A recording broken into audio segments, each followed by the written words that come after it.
ಆವಾಗ ಒಟ್ಲಿ ಬಂದು ನಮ್ಗೆ ಜೈಲಿಗೆ ಹಿಡ್ಕೊಂಡು ಹೋದ್ರು ನಮ್ಮನ್ನ. ಹಿಡ್ತೆ ಗಣ್ಣೆ ಬೇರೆ ಹಿಡ್ಕೊಂಡ್ರು, ನನ್ನೇ ಬೇರೆ ಹಿಡ್ಕೊಂಡ್ರು ನಮ್ಮನ್ನ.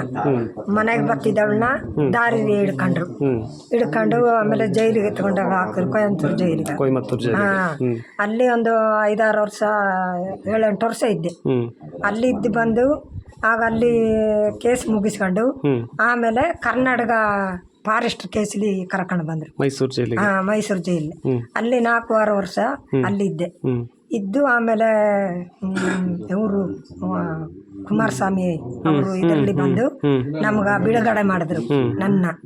ಬಿಡುಗಡೆ ಮಾಡಿ ಆಗ ಬಂದು ನನ್ನ ಮಗಳು ಸೇರ್ಕೊಂಡು ಆಗ ನನ್ನ ಮಗ ನಮ್ಮ ಯಜಮಾನ್ರು ಬರಂಗಿಂಟುವೆ ನಾನು ನನ್ನ ಮಗಳ ಅಟ್ಟಿಲಿ ಇತ್ತು. ಆಮೇಲೆ ಕಳಿಸಿಲಿ ನನ್ನ ಮಗ ಸರಿ ಇನ್ನು ಅಪ್ಪ ಬಂದುಬಿಟ್ಟ, ಇನ್ನು ನೀನು ನಿಮ್ಮ ಹೋಗು ಹಾಗಂತ ಆಗ ಕಳಿಸಿದ್ರು ನನ್ನ ಮಗ. ಆಗ ಬಂದು ನಾವು ಇಲ್ಲಿ ಈ ಮನೆ ಇರಲಿಲ್ಲ, ಒಂದು ಗುತ್ತಿ.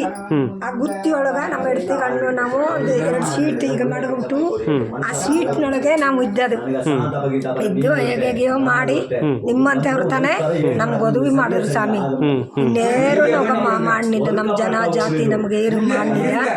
ಇಲ್ಲಿ ಬಂದೆ ಒಬ್ಬತ ನನ್ನ ಅಳಿಯತ ನಮ್ಗೆ ನಿಂತು ನಿಮ್ಮಂಥವ್ರು ಬಂದವ್ರನ್ನ ಇರಿಸಿ ಅವ್ರ ತಾನೇ ಇದೆಲ್ಲ ಮುಗಿಸಿ ನಮ್ಗೆ ಈಗ ಒಂದು ವಾಳ್ಕೆ ಕೊಟ್ಟರು. ಅದು ನಮ್ಮ ಅಳಿಯ ನಮ್ಮ ಮಾದೆನ್ನವ ತಾನೇ ನಮ್ಗೊಂದು ವಾಳ್ಕೆ ಕೊಟ್ಟರದು. ಈಗ ನಾವೀಗ ಶುದ್ಧಾಗಿ ಮೀಸಮಿ ನಿಮ್ಮಂಥವ್ರೆ ನಮ್ಗೆ ಯಾವುದೊಂದು ಒದವಿ ಮಾಡಿ ಕಳಿಸ್ತಾರೆ. ಒಂದು ಊಟ ತಿಂದಿದೆ ಕೆಲಸ ಮಾಡೋಕ್ಕೂ ಆಗಲ್ಲ, ಏನು ಮಾಡೋಕ್ಕಾಗಲ್ಲ, ಕೈ ಕಾಲು ಬರಲ್ಲ, ಏನು ಬರಲ್ಲ.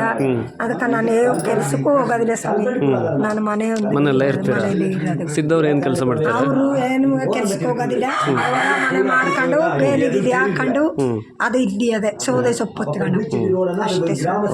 ಧನ್ಯವಾದಗಳು. ನಮ್ಮ ಜನಗಳು ಜನ ನೋಡಿದ್ರು ನಮ್ಗೆ ಹೇಳಿದ್ವಿ ನಮ್ಗೆ ಒದವಿ ಮಾಡಿಕೊಡ್ಲಿ ಸ್ವಾಮಿ. ನಮ್ಗೆ ನಾವು ಏನು ಇಲ್ಲ, ನಮ್ಗೆ ಇರೋ ಒಬ್ಬ ಮಗ ತಾನೆ ಅವಳು ಕೂಲಿ ಮಾಡಿದ್ರು ಇಲ್ಲ. ಆಗ ಆಗಿನಿ ಸ್ವಾಮಿ ಎಲ್ಲ ನಿಮ್ಮದೇ. ನಾನು ಮಾತಾಡೋದಿಲ್ಲ ಅಷ್ಟೇ. ಧನ್ಯವಾದಗಳಮ್ಮ.